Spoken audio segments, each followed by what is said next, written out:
Prosseguindo com o estudo reflexivo sistêmico das obras de Allan Kardec do Evangelho de Jesus, estamos estudando o módulo 9, o significado das leis de progresso e trabalho em nossas vidas.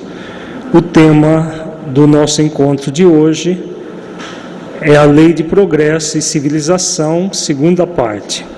Começamos a estudar no nosso encontro passado sobre a lei de progresso e a civilização humana e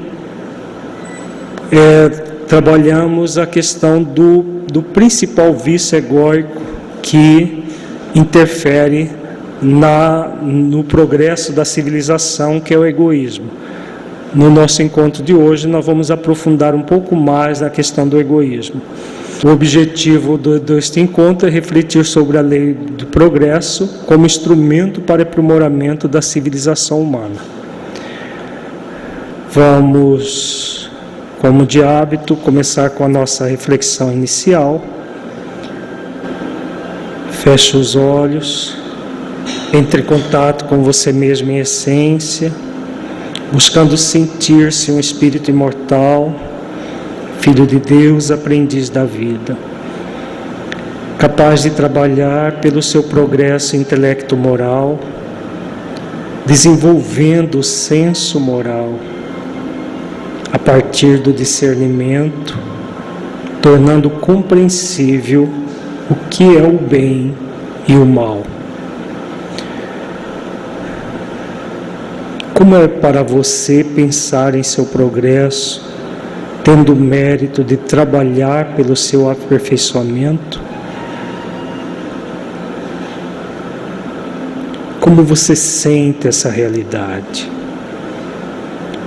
Deixe os seus pensamentos e sentimentos fluírem, evitando qualquer mascaramento num processo de auto-engano. Seja verdadeiro ou verdadeira com você, analisando-se com autenticidade.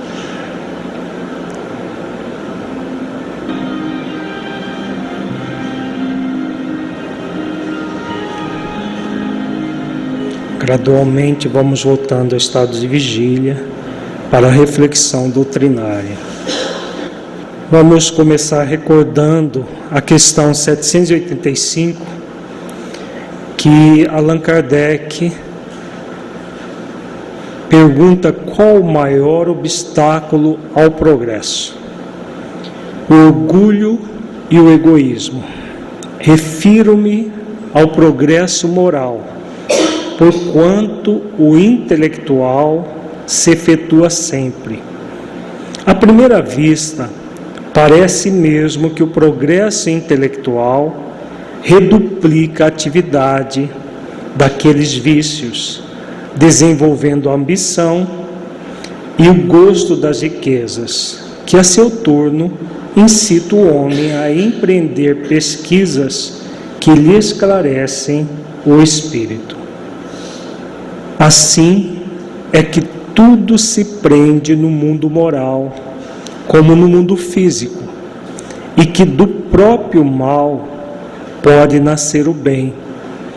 Curta, porém, a duração desse estado de coisas, que mudará à proporção que o homem compreender melhor que, além da que o gozo dos bens terrenos proporciona, uma felicidade existe maior e infinitamente mais duradoura. Então, nós refletimos no nosso encontro passado que realmente o orgulho e o egoísmo são essas duas chagas que obstaculizam o progresso da humanidade. E por que Deus permite que isso aconteça? Por causa disso que eles colocam aqui. Porque do próprio mal pode nascer o bem. Ao mesmo tempo que o progresso material se realiza, mesmo com o orgulho e com o egoísmo, moralmente, cedo ou tarde, do próprio mal vai sair um bem. Na hora que as pessoas cansam do mal que o orgulho e o egoísmo geram. Vamos ver agora, se nós não vimos ainda, o comentário de Allan Kardec. que é muito significativo e vai nos proporcionar algumas reflexões muito interessantes. Há duas espécies de progresso, que uma a outra se prestam mútuo apoio, mas que, no entanto, não marcham lado a lado: o progresso intelectual e o progresso moral. Entre os povos civilizados, o primeiro tem recebido no correr deste século todos os incentivos. Por isso mesmo, atingiu um grau que ainda não chegara antes da época atual. Muito falta para que o segundo se ache no mesmo nível. Vejamos que essa fala de Kardec diz respeito ao século XIX. No século XXI, isso aqui não é válido? Muito mais até do que no século XIX, né?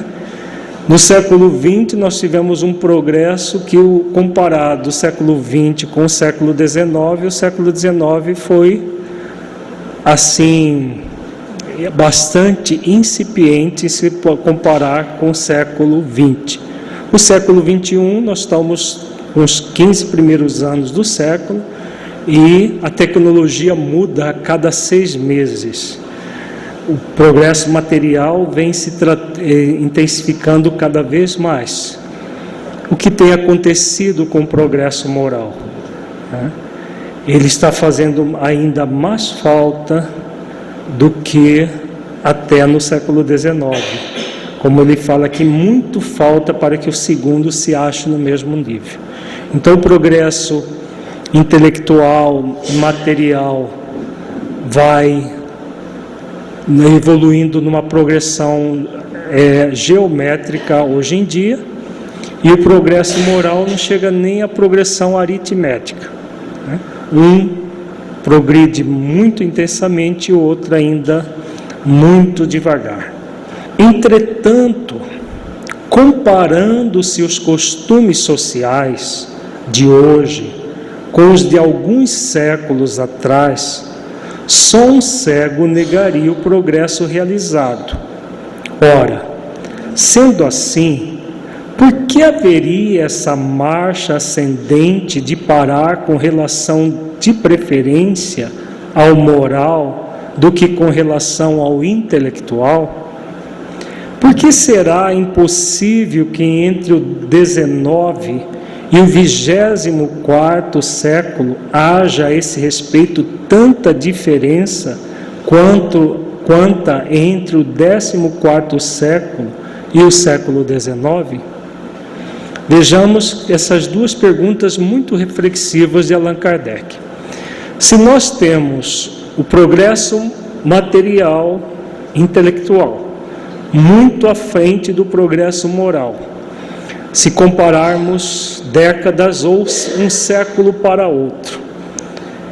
Agora, se nós compararmos vários séculos, como ele faz a comparação, século XIX com o 24º século, daqui a 3 séculos, será que o progresso moral estará no mesmo nível que hoje? Depois ele faz a comparação do 14º século, nos anos 1300, com o século XIX, com os anos 1800.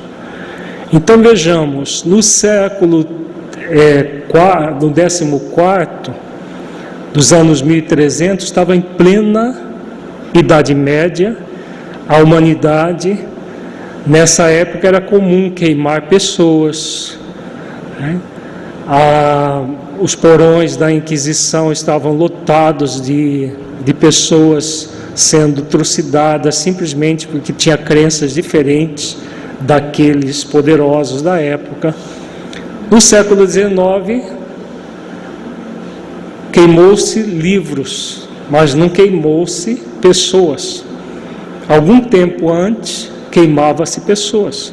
Kardec, se fizesse no 14º século aquilo que ele fez no século XIX, não seriam os livros queimados como aconteceu em Barcelona.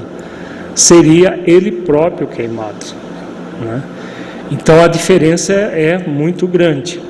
Se compararmos século XX ou século XXI com daqui a 4, 5 séculos, nós vamos ver que o progresso moral tem realmente, ele é lento, mas ele é extremamente perceptível. Há 100 e poucos anos atrás era normal a escravidão. Hoje ainda existe escravidão, mas tão ilegal, tão escondida, que quando se descobre, as pessoas veem como um crime hediondo, né? Mas há pouco tempo atrás, 100 e poucos anos atrás, era legal no nosso país, né? Escravizava-se as pessoas, vendia-se as pessoas como se fossem gado, né?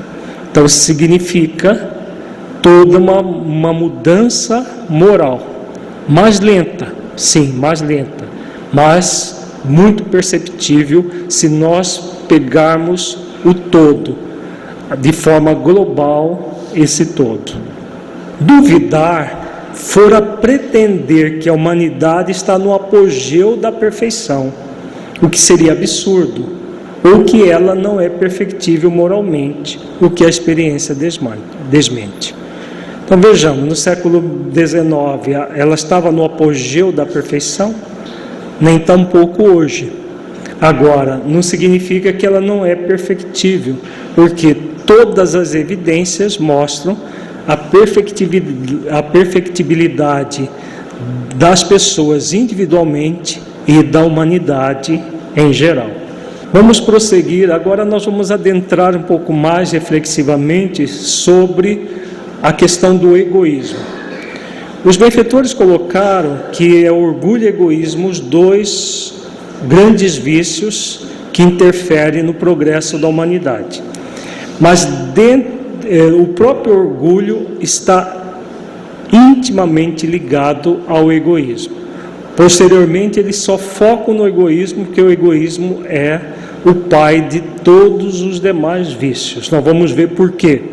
Vamos estudar agora a questão 913 de O Livro dos Espíritos. Dentre os vícios, qual que se pode considerar radical? Então, de todos os vícios que nós temos, e vícios dentro de uma linguagem moderna psicológica, são os sentimentos egóicos que nós trazemos em nós. Então, de todos os vícios, qual é o mais radical? Qual seria? O egoísmo, é o que nós estamos estudando, né? Vamos ver aqui. Temo-lo dito muitas vezes, o egoísmo. Daí deriva todo o mal.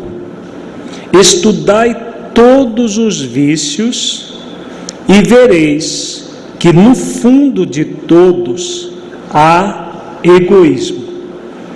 Por mais que lhes deis combate, não chegareis a extirpá-los, enquanto não atacardes o mal pela raiz. Enquanto não lhe houverdes destruído a causa, tendam, pois, todos os esforços para esse efeito, porquanto aí é que está a verdadeira chaga da sociedade. Não vejamos que eles colocam muito claro o egoísmo. Por que o egoísmo? O que significa egoísmo? Vamos refletir juntos sobre o significado, o motivo pelo qual esse vício é o mais radical de todos, é o pior de todos. Que é egoísmo? Literalmente, culto ao ego. E o que significa culto ao ego? O sufixo ismo significa cultuar. Ego, culto ao ego. Por que esse culto ao ego é tão pernicioso? O que acontece na intimidade da criatura que, quando cultua o próprio ego, isso se torna intensamente pernicioso a ponto de gerar todos os outros vícios. Como eles dizem aqui, estudai todos os vícios e vereis que no fundo de todos há egoísmo. É um culto ao circunstancial em detrimento do quê? Do essencial, do existencial, exatamente. Então, é um culto a um processo que é transitório em si mesmo, tanto no nível interior quanto externo. Nós somos seres essenciais, nós somos seres crísticos na nossa intimidade, no sentido do Cristo interno. Há uma mensagem de Joana de Ângeles no livro Filho de Deus, intitulada O Teu Cristo, que ela fala que todos nós somos uma essência divina, que ela chama de Cristo interno.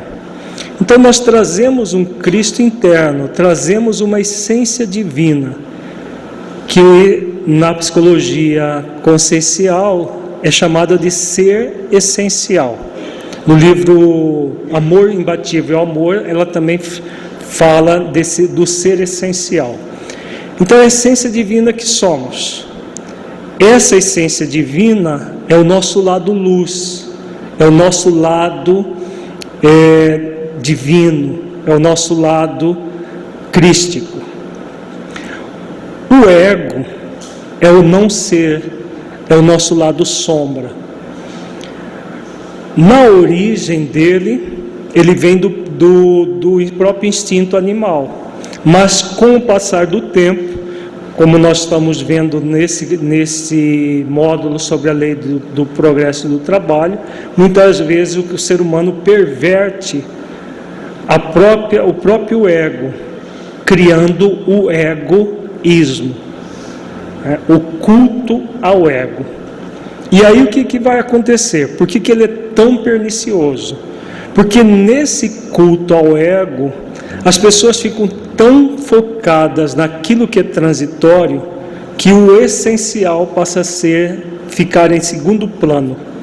Então ele passa a ser segundo plano, às vezes terceiro plano, às vezes nem considerado, dependendo da intensidade do egoísmo que a pessoa cultua.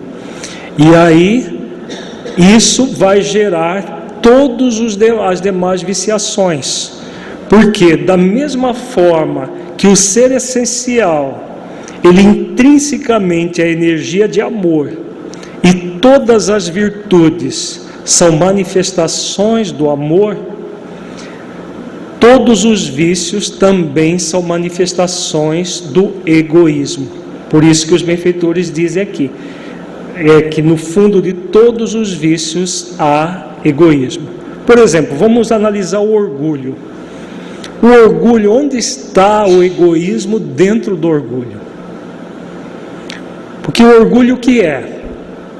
Não é o sentimento da pessoa crer que ela é superior aos outros? Não é isso que caracteriza o orgulho?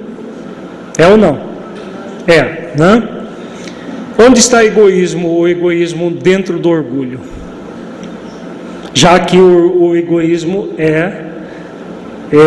no fundo de todos os vícios, nós temos o egoísmo. Onde que aparece o egoísmo aí? Quando a pessoa se coloca como melhor do que os outros, o que ela está fazendo? Ela está se comparando aos outros. Então ela está num culto ao quê? Ao próprio ego. No orgulho há um derivado do egoísmo muito intenso. Que sentimento é esse? Ele é derivado do egoísmo. Qual é o sentimento? Que não há orgulho sem esse sentimento. O egocentrismo. Já ouviram falar da pessoa egocêntrica? O egocêntrico é aquela pessoa que está centrada nela. ela é melhor do que os outros, ela é mais do que os outros, ela está acima dos outros. Primeiro eu, segundo eu, terceiro eu. Esse é o egocêntrico egoísta. Então não há pessoa egoísta sem ser egocêntrica, sem ela estar egocêntrica, melhor dizendo, porque é um estado transitório. Então ela está egocêntrica, egoísta. O egocêntrico, ele vai sentir-se melhor do que os outros. Tanto é que ele quer tudo para ele, porque ele se acha melhor do que os outros. Esse sentimento de se achar melhor chama-se orgulho. Está intimamente ligado a outros sentimentos, como a vaidade, a soberba que foi colocado. Vamos pegar outro sentimento, inveja. Onde está egoísmo na inveja? Na inveja, o que ocorre? A pessoa quer aquilo que é do outro. Como ela não tem como ter, ou às vezes não tem a mesma capacidade, não tem a mesma condição do outro, o que ela faz? Porque normalmente o invejoso, no fundo, ele não quer propriamente o do outro, na prática. Ele cobiça do outro, sim. Mas o que ele quer, no fundo? Ele quer que o outro perca, para ficar no mesmo nível dele. O que caracteriza a inveja é exatamente isso. Ele tem tanto cobiça, tanto o desejo do outro, como ele percebe que ele não vai ter, ele quer que o outro perca. Se o outro tem uma posição social, ele quer que o outro perca, porque ele nunca vai alcançar aquela posição. Essa é bem a característica da inveja. Então está embutido na inveja quais sentimentos? Além do egoísmo, está embutido também o orgulho.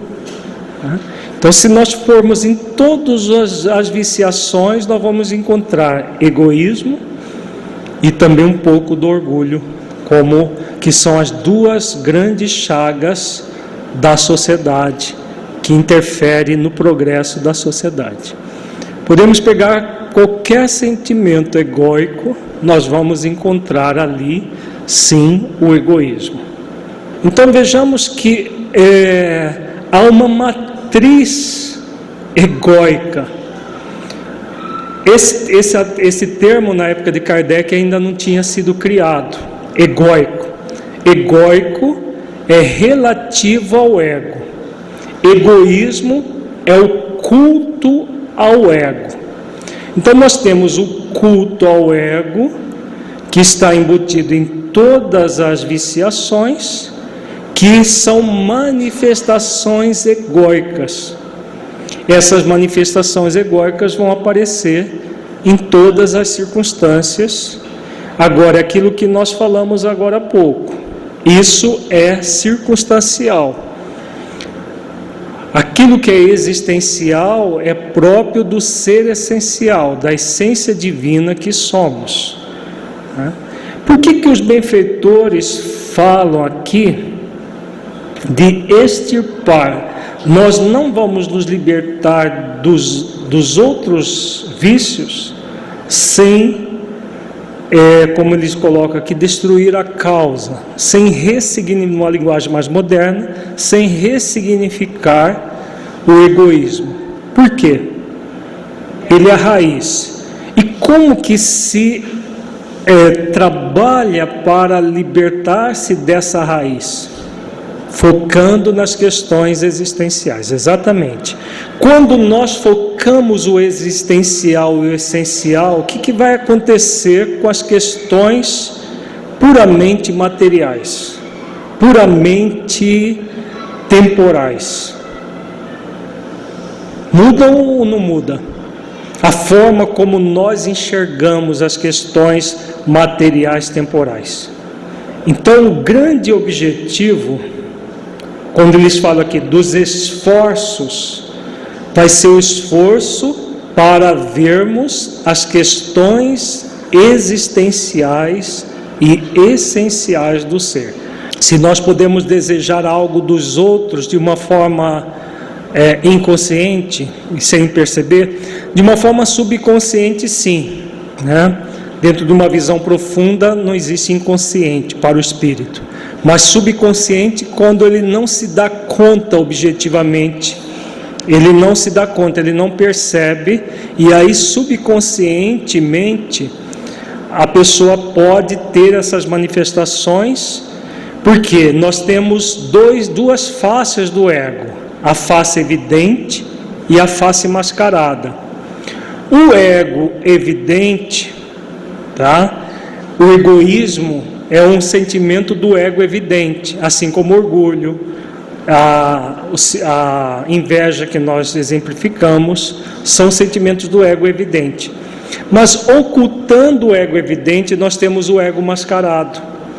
E o ego mascarado, ele se manifesta de uma forma um tanto superficializada do ponto de vista do sentimento, e muitas vezes com um sentimento pseudo-positivo.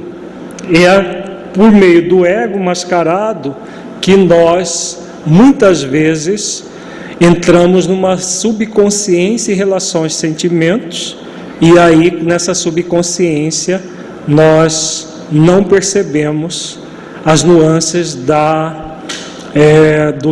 do sentimento egóico, tá?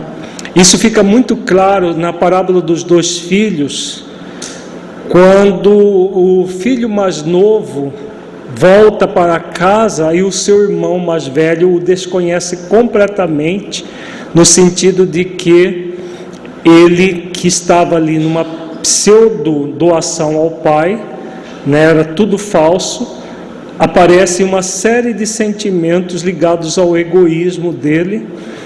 Aparece orgulho, egoísmo, inveja, cobiça, ciúme, uma série de sentimentos. Jesus mostra na segunda parte da parábola dos 2 filhos, mais conhecida como do filho pródigo, mostrando que esses sentimentos estavam todos ocultos, e mesmo no decorrer da parábola inteira, ele mesmo não percebe. Ele não percebe porque são sentimentos muito arraigados no ser, e que somente um trabalho profundo de análise interior é que a pessoa vai perceber esses sentimentos mascarados para poder superá-los. Aqui os benfeitores vão dar continuidade, então eles colocam aqui como nos libertarmos disso. Quem quiser, desde esta vida, ir aproximando-se da perfeição moral, deve expurgar o seu coração de todo sentimento de egoísmo, visto ser o egoísmo incompatível com a justiça, o amor e a caridade. Ele neutraliza todas as outras qualidades. Por que eles dizem aqui que o egoísmo neutraliza as qualidades? Nós temos estudado que o ego é sombra, o essencial é luz. As virtudes são luzes. Como que o sentimento egóico pode neutralizar uma luz? Como que algo sombrio pode neutralizar? O que nós podemos entender dessa neutralização aqui? Vejamos que a palavra neutraliza aqui está no sentido figurado. Não é o neutraliza que nós estamos acostumados. Uma coisa vai neutralizar. Não dá para algo que é não neutralizar algo que é sim. Concorda? Neutralizar não. Mas o que significa o egoísmo, então, neutralizando as qualidades? Sim, ele obstaculiza. Mas por que obstaculiza? Se nós somos um ser essencial, que intrinsecamente é amor, e temos um ego, onde o egoísmo se localiza, que é sombra, o que é neutralizar? A pessoa se identifica com o ego e as manifestações do ego, especialmente o egoísmo. Ao se identificar com o ego, o egoísmo, ou com as máscaras do ego, o que acontece com o ser essencial? Ele desaparece? Não.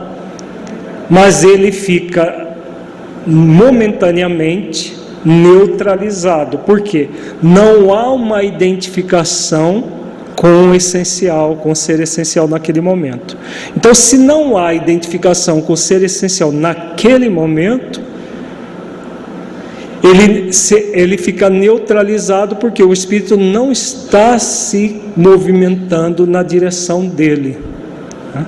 Não desaparece, porque as qualidades, nenhuma virtude, quando nós estamos no movimento egoísta, nenhuma virtude desaparece em nós. Não é possível. Agora, o fato de estarmos desidentificados delas momentaneamente neutraliza, porque elas não se manifestam.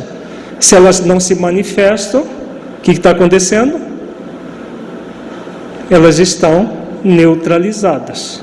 Não desaparecem, mas neutraliza no sentido que elas ficam sem se manifestar.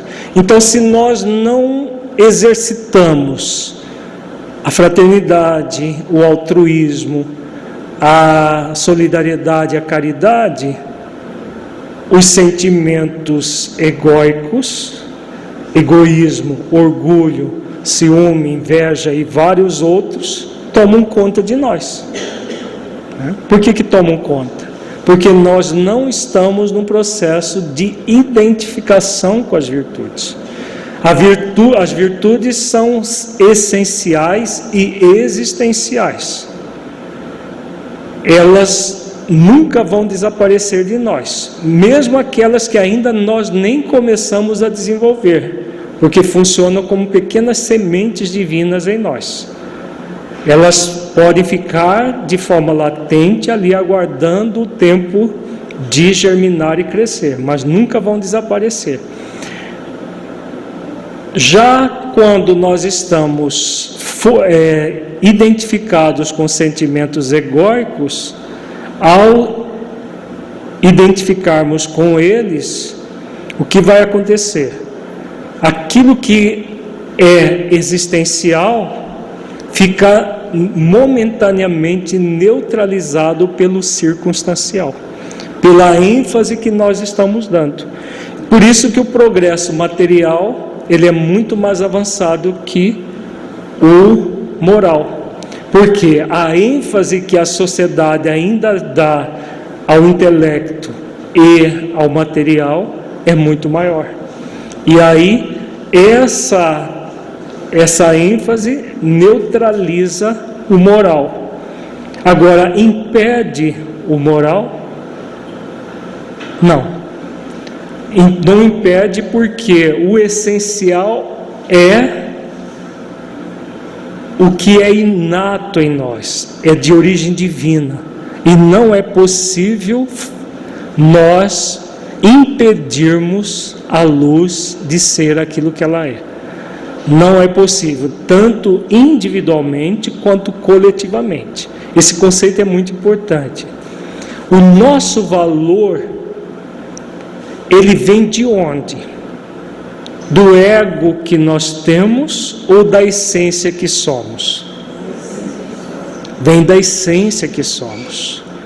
Então, mesmo que momentaneamente esteja neutralizado algumas qualidades, quando nós damos vazão ao ego, o que vai acontecer no nível da nossa intimidade? Há uma suspensão ou uma anulação do essencial? Vejamos a palavra anulação, anular, neutralizar.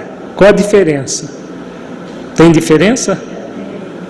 A anulação seria aniquilação. Neutralização é apenas um processo transitório, não é? Então, o valor do ser humano não é das limitações que ele traz no nível egóico.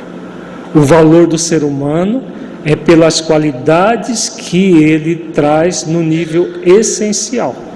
O grande convite da vida é que nós nos identifiquemos com as questões essenciais. Por quê? Aproximar da perfeição moral por meio do quê? Da justiça, do amor e da caridade, da lei maior. Então, esse exercício é aquilo que de mais justo nós podemos fazer conosco, de mais amoroso e de mais caridoso. Ao realizar esse exercício conosco, o que nós podemos fazer com o próximo? Por que há tanto egoísmo na relação com o próximo? Porque há um ego, um culto ao ego na intimidade. Por que ainda a fraternidade não impera no planeta? Porque nós ainda agimos com injustiça, com amor, com desamor e descaridade conosco.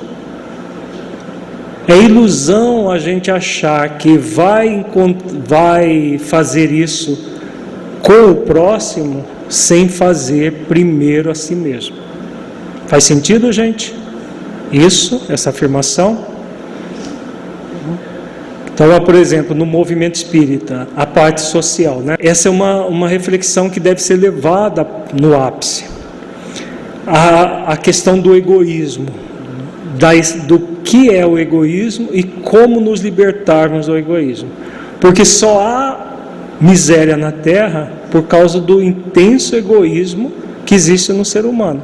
Agora, se nós ficarmos focados nos efeitos e não nas causas, enquanto focarmos nos efeitos, passamos apenas metiolate na ferida, sem fazer a asepsia necessária da ferida.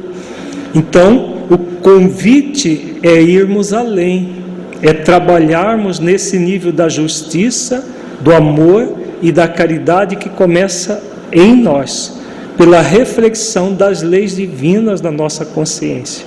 Aí a pessoa sabe por que existe o sentimento e qual a forma profunda de libertarmos-nos dele. Porque caso contrário, nós vamos ficar apenas nos efeitos. Não deve fazer assim, não deve. A pessoa se sente culpada por fazer, faz, sente culpada por fazer, faz e fica num processo muitas vezes superficializado em relação à vida. O grande convite é irmos na causa, na essência das questões. E aí sim, o sentimento de egoísmo vai sendo gradualmente liberado, porque a pessoa se conectou profundamente com a justiça, com o amor e a caridade. Questão 914. Fundando-se o egoísmo no sentimento do interesse pessoal, bem difícil parece extirpá-lo inteiramente do coração humano. Chegar-se-á a consegui-lo? Vejamos que a fala de Kardec é bem realista e às vezes pode parecer até um tanto pessimista, né? No sentido de que, há tanto interesse pessoal no século XIX, século XX, século XXI, o interesse pessoal move ainda o mundo. É por isso que nós temos o mundo como estamos. No nosso encontro passado nós falamos bastante sobre esse mundo que estamos. Se o interesse pessoal está tão arraigado, será que a humanidade vai conseguir se libertar? E aí, gente? Qual que vocês acham que é a resposta? Sim, porque acreditar o contrário seria ver o ser humano como não perfectível, né? É bem óbvio. Agora vamos ver a resposta que os benfeitores dão, que é muito interessante.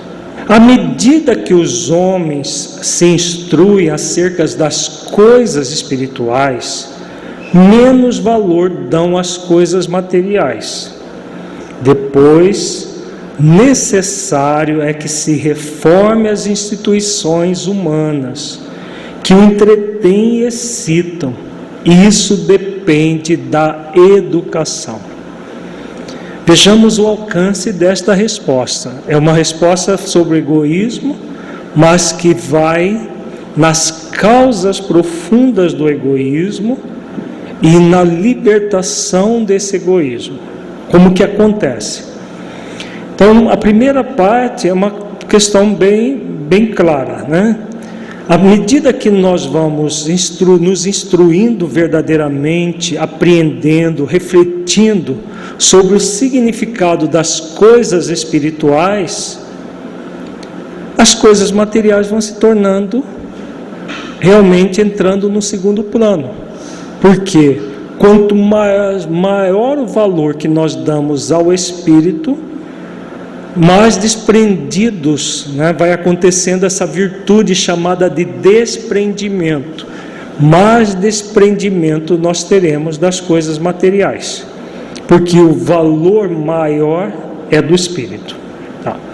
Uma vez que essa virtude do desprendimento é a que vai fazer com que a pessoa saia do interesse pessoal e venha para o profundo desinteresse pessoal, que os benfeitores colocam como a mais meritória de todas as virtudes, a que se funda no profundo desinteresse pessoal.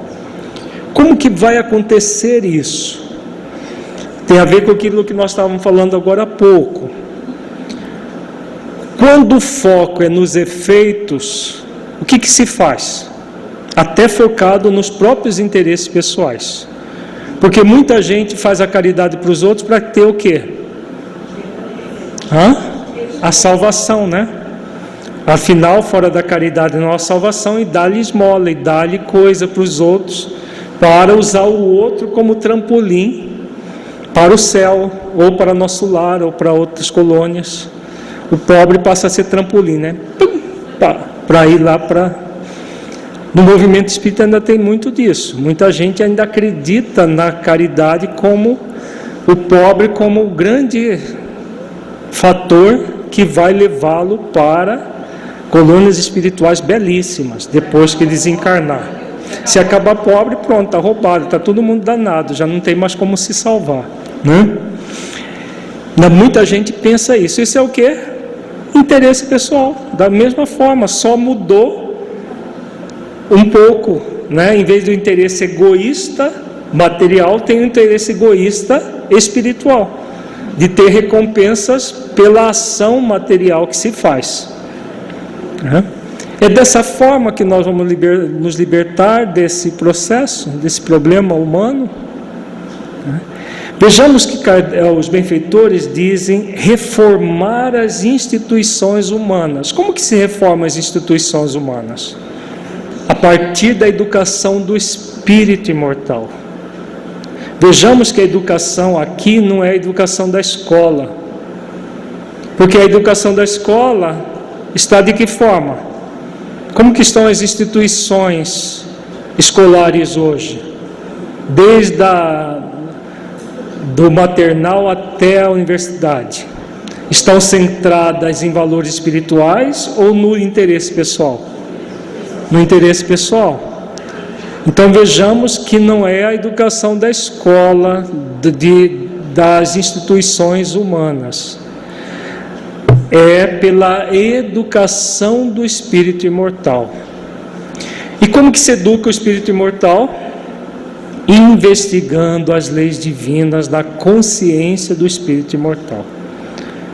As leis que já existem na consciência, sendo investigadas, como diz a questão 619 do Livro dos Espíritos. Investigar, refletir sobre as leis, para que, entendendo como funcionam as leis, especialmente a lei maior, que acabamos de ver na questão anterior, amor, justiça e caridade, nós possamos, ao entender isso, entender que a fraternidade, o altruísmo, o desinteresse pessoal é uma questão de felicidade para cada um de nós. Porque modificando as pessoas que vai acontecer com as instituições? As instituições se modificam. Então, a educação que os benfeitores estão dizendo aqui é essa educação do espírito imortal. O que nós temos feito no projeto Espiritizar, aqui no estudo reflexivo para adultos, que deve ser feito para a criança, para o adolescente, para o jovem adulto, para todos aqueles que têm interesse real em se libertar do egoísmo e de todas as viciações que acompanham o egoísmo. Então esse é o grande compromisso da doutrina espírita, é o grande compromisso dos espíritos superiores que nos legaram a doutrina espírita. A reformulação de cada um de nós e consequente, a reformulação das instituições humanas. Questão 915. Por ser inerente à espécie humana, o egoísmo não constituirá sempre um obstáculo ao reino do bem absoluto na Terra? Vejamos que Kardec não ficou satisfeito com a resposta anterior, né? Então, reformando as instituições pela educação do espírito imortal, para que ele veja as coisas no seu devido lugar.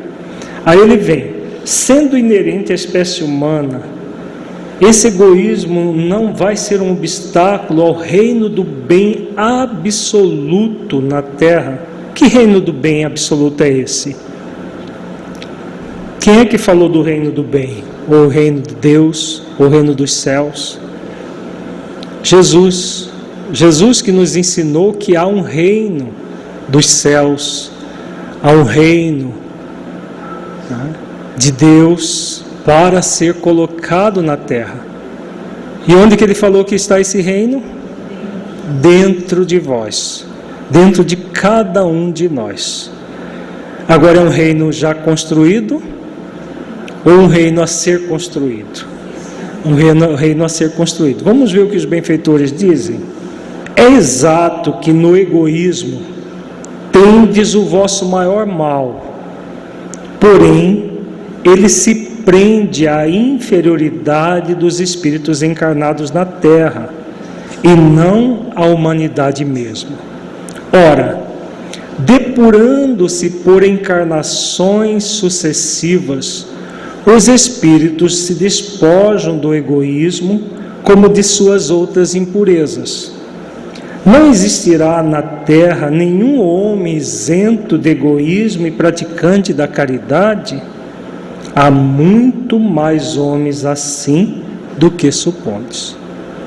Então vejamos que a resposta extremamente otimista e com base na realidade. Que realidade é essa? Do processo evolutivo que a reencarnação proporciona. Então a reencarnação vai nos proporcionar, como nós já vimos no módulo específico sobre a reencarnação, todas as provas e expiações necessárias para o quê? O que vai acontecer nas várias existências? O que é expiar? Vejamos que a reencarnação, os benfeitores dizem que o grande objetivo dela é a expiação, mas no conceito lato, amplo de expiação, não no conceito estrito. O que é expiação? Extrair a pureza. É a ação que extrai a pureza. E como que se extrai a pureza? Como ele fala aqui, depurando-se por encarnações sucessivas, os espíritos se despojam do egoísmo como de suas outras impurezas. Então, aos poucos, nós estamos tendo na Terra o progresso da civilização e coisas que antes, até há pouco tempo, como nós falamos agora há pouco, eram normais, vistos como normais, melhor dizendo, né? Não eram normais porque eram contra a lei divina, mas vista como normais, por exemplo, a escravidão, hoje ela é abominada em praticamente todos os países da Terra. Por quê? Porque houve um progresso moral. O interesse pessoal não quer dizer que não tem gente interessada em ter escravos. Vocês acham que tem gente interessada em escravos? Muita gente, inclusive. Tem gente que tem saudade dessa época, que não precisava, tinha lá os empregados para fazer tudo sem pagar salário, só a troca de comida. E olhe lá, Então, o que acontece? Existe ainda o interesse pessoal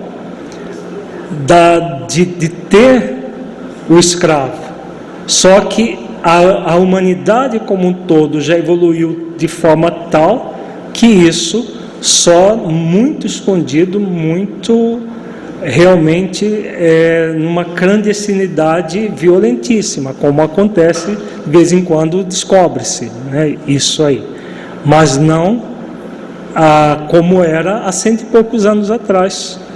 Por quê? Porque houve depuração e já há muito mais pessoas que veem o contexto social, veem a questão da caridade do que havia antes.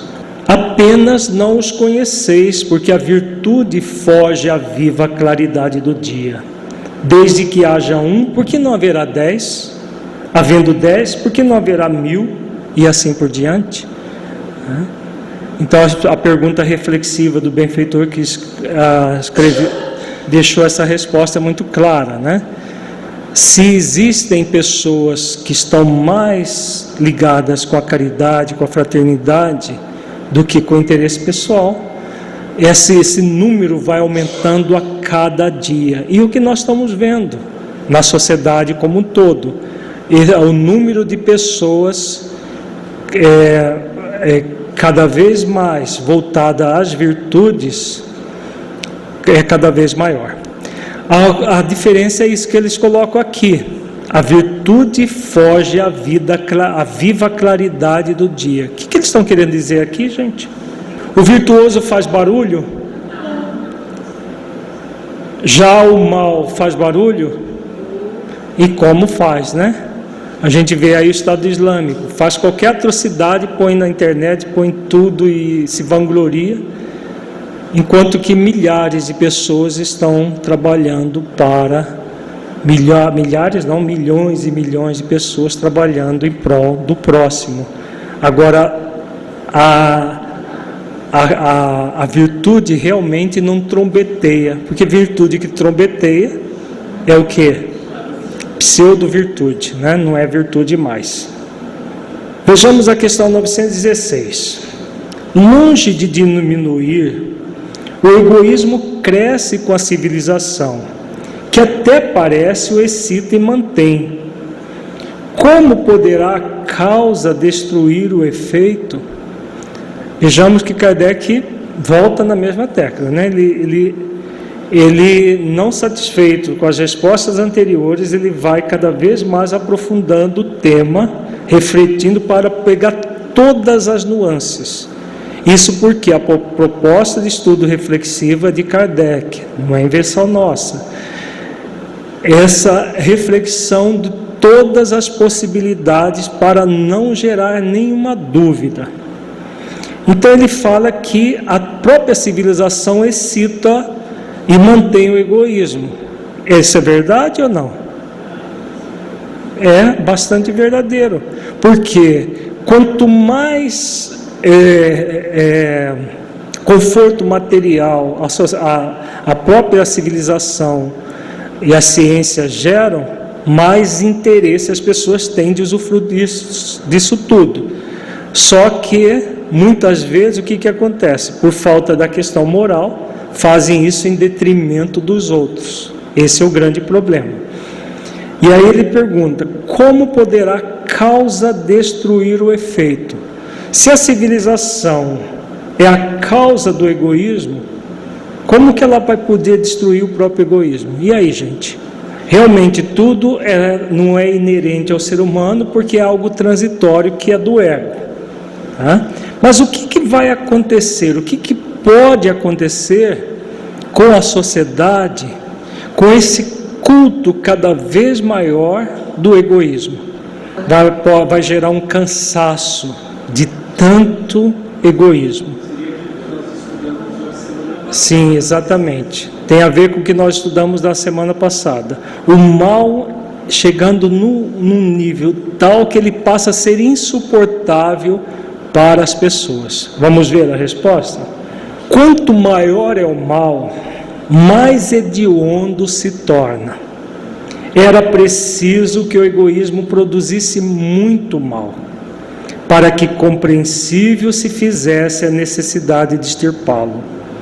Os homens, quando se houverem despojado do egoísmo que os domina, viverão como irmãos, sem se fazerem mal algum, auxiliando-se reciprocamente, impelidos pelo sentimento mútuo da solidariedade.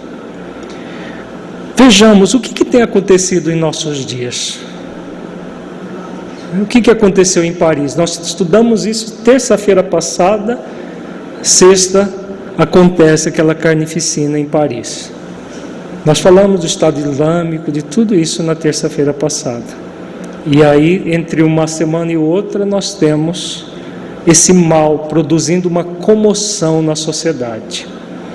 Então, ao produzir o mal, produzir essa comoção, o que ele faz? É o que ele coloca aqui. O processo se torna hediondo, as pessoas já não aguentam mais. Isso do nível individual e no nível coletivo. Quando o processo se torna tão intenso que as pessoas já dizem basta nisso, o que pode acontecer? O que nós vimos também na semana passada? O que Deus manda para um povo? Nós vimos isso semana passada. Uma comoção material ou moral. O que está acontecendo hoje na França? Uma comoção moral. Então as pessoas começam a se perguntar por que disso tudo. Ao se perguntarem por que disso tudo, o que lá no fundo elas estão questionando. Elas mesmas, elas começam a questionar o que é essencial, o que é existencial, o que é esses valores todos deturpados da sociedade. Se nós pegarmos várias entrevistas de franceses, de parisienses nesses dias, nós vamos ver exatamente essa comoção que leva a pessoa ao quê? Ao existencial ou ao circunstancial? Ao existencial. Aquilo que aconteceu é circunstancial, é a comoção que Deus permite que aconteça. O mal que chega no auge, para que haja uma reflexão das questões existenciais da vida. Em maior intensidade os franceses, mas o mundo todo, nesta semana, tem refletido sobre isso, sobre as questões existenciais da vida, as questões essenciais e aquilo que é mais significativo e importante nas nossas vidas. E aí, dessa forma, a partir do próprio mal, vem o bem, como eles dizem aqui, cada vez mais o ser humano vai ser convidado a se despojar do egoísmo. Por quê? Pela dor e que mais? Num primeiro momento, por mais paradoxal que seja, esse despojar do egoísmo vai ser por que tipo de interesse? Interesse pessoal. É interessante, não é? O próprio interesse de pairar acima disso tudo vai produzir a partir disso uma reflexão. Se eu quero um mundo melhor para mim, esse mundo melhor pode ser só para mim? É para todos. Veja que na causa ainda tem o interesse pessoal, porque é possível migrar de um processo para outro, no átimo de segundos, simplesmente pelo desejo? Não. Se não é possível, não é pelo próprio mal que vai surgir um bem? Então é o próprio interesse pessoal, mas o interesse pessoal já de viver em paz. Hoje os parisienses estão querendo viver em paz? Quem já esteve em Paris sabe, só fazendo uma análise reflexiva de como funcionam as coisas em Paris. Nós já estivemos lá várias vezes. Adoramos a cidade, o povo, a língua, tudo, né? Não estamos falando mal dos franceses nem da França. Mas os parisienses são extremamente mal-humorados. Existe uma razão, porque a cidade deles é invadida por milhares de turistas todos os dias, pedindo informação de todo tipo, em todas as línguas possíveis e tal. E eles ficam extremamente mal-humorados com isso tudo, apesar da cidade viver do turismo e viver disso tudo. Se não fosse turismo, a cidade não seria aquilo que ela é. Mas o que acontece? Isso tudo é a preservação do interesse pessoal. Há todo o interesse de receber o turista, mas eles tratam mal o turista. Tem até campanhas na França para que os parisienses tratem melhor os turistas, porque a fonte principal de renda de Paris é o turismo. Então, nessa semana, o que os franceses estão pensando, especialmente os parisienses? Acolher os turistas e, principalmente, além dos turistas, Heitor, que mais que eles estão querendo principalmente se acolher? A si mesmos. Porque toda essa consternação leva a pessoa a voltar-se para as questões essenciais e existenciais da vida. Se a lei de destruição favorecendo, não, porque não é da lei que haja terrorismo, é do próprio mal que o ser humano faz pelo mau uso do livre-arbítrio. Aí, na verdade, é o mau uso do livre-arbítrio, produzindo mal, e desse mal gera o bem, porque é o que Deus permite que haja o mal. O livro dos Espíritos fala isso várias vezes, porque do mal vai sempre surgir um bem.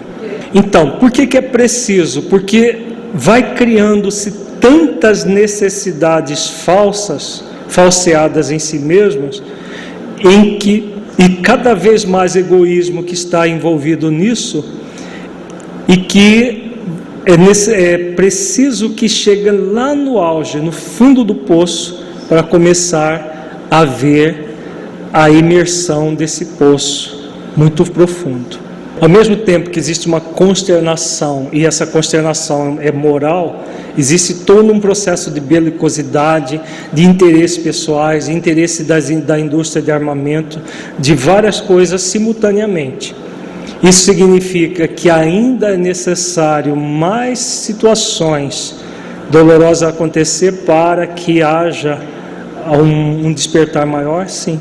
Né? Infelizmente ainda há um misto, né, daquilo que é o essencial, o existencial, e o interesse pessoal, o processo ligado mais a desforra, a agredir, do que propriamente repensar a forma como está se conduzindo frente à vida. Mas por que acontece isso? Porque é natural que o progresso não vai ser feito de uma forma imediata. Ele é mediato, ele vai acontecendo pela reflexão, e as pessoas vão sentindo, e aí geração após geração vai havendo todo um progresso da civilização. Então, se compararmos, por exemplo, os dias de hoje com os dias da Segunda Guerra Mundial, que a França foi envolvida por completo, há muita diferença, né? Então, são situações que em 70 anos houve grande mudança, né? Significando que todo um processo moral está acontecendo, sim, na intimidade das pessoas e na intimidade das instituições. Então o forte será um amparo e não opressor do fraco, e não mais serão vistos os homens a quem falte o indispensável, porque todos praticarão a lei de justiça. Esse é o reinado do bem que os espíritos estão incumbidos de preparar. Então, vejamos que há todo um contexto a ser desenvolvido, né, quando nós falávamos da área social.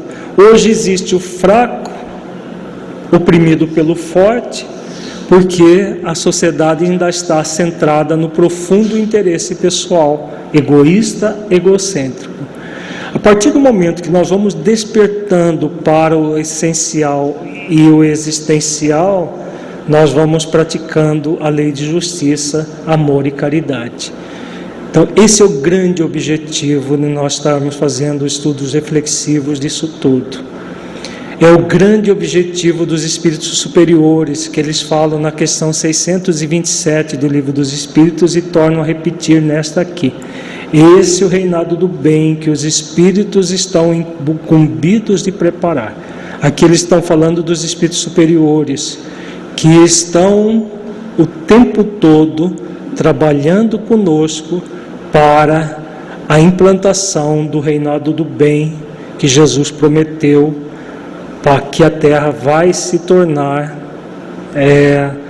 como uma determinação divina, né? E o projeto iluminativo de Jesus envolve tudo isso. Então nós estamos chegando no auge da grande transição, em que todos esses desmandos estão ficando cada vez mais vivos e cada vez mais existe um anseio de grande parte da população terrestre por mudanças, por melhoria.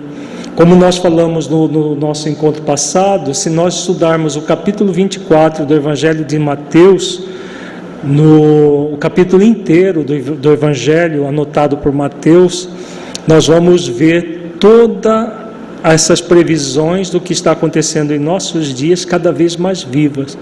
E há esse clamor. No livro Há 2000 anos também,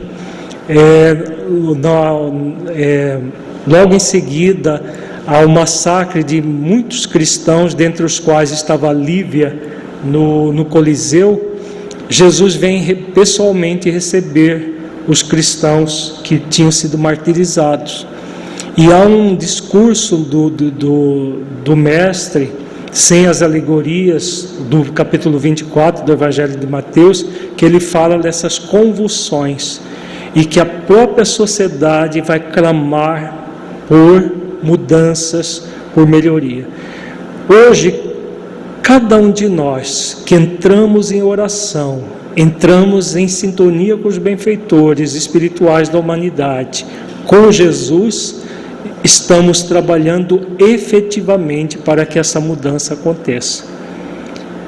Porque essa mudança não vai acontecer num processo mágico dos benfeitores para nós, é de nós para com eles e deles para conosco. Quando nós entramos na sintonia e fazemos o trabalho da nossa autoeducação, nós estamos auxiliando na educação de toda a sociedade, na mudança de toda a sociedade. Então é um convite para cada um de nós, como eles estão colocando aqui, né? Esse reinado do bem que começa dentro de nós, como ensina Jesus. Feche os olhos, entre em contato com você mesmo em essência, buscando sentir o conteúdo estudado neste encontro.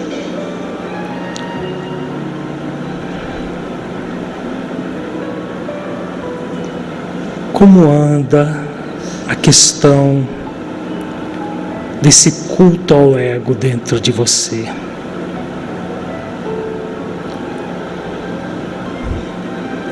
Como você tem lidado com o interesse pessoal?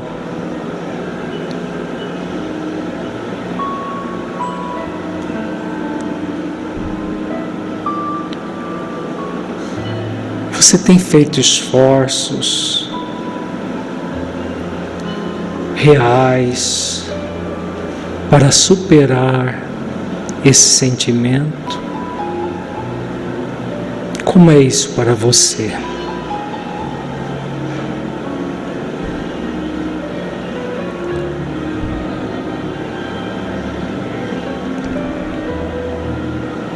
Como você tem construído dentro de si virtudes como o altruísmo,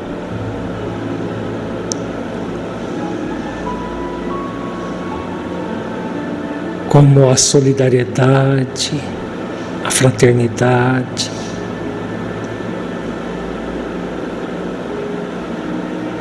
Você tem vitalizado virtudes como essas, a justiça, o amor, a caridade, conectando-se com a lei maior do universo, valorizando mais as questões espirituais da vida, diminuindo o interesse pelas coisas materiais.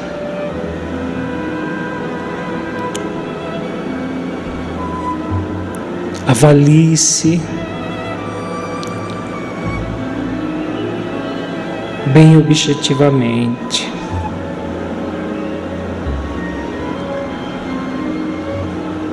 Evitando qualquer auto-engano.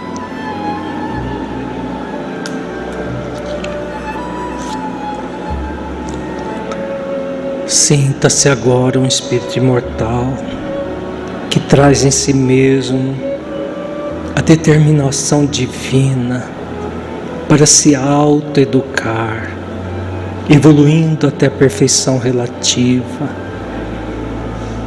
para que, com a sua própria evolução, você possa auxiliar a sociedade inteira com seus exemplos, os exemplos de conhecimento pleno e cumprimento das leis divinas, pela prática das virtudes e pela busca da unidade com Deus.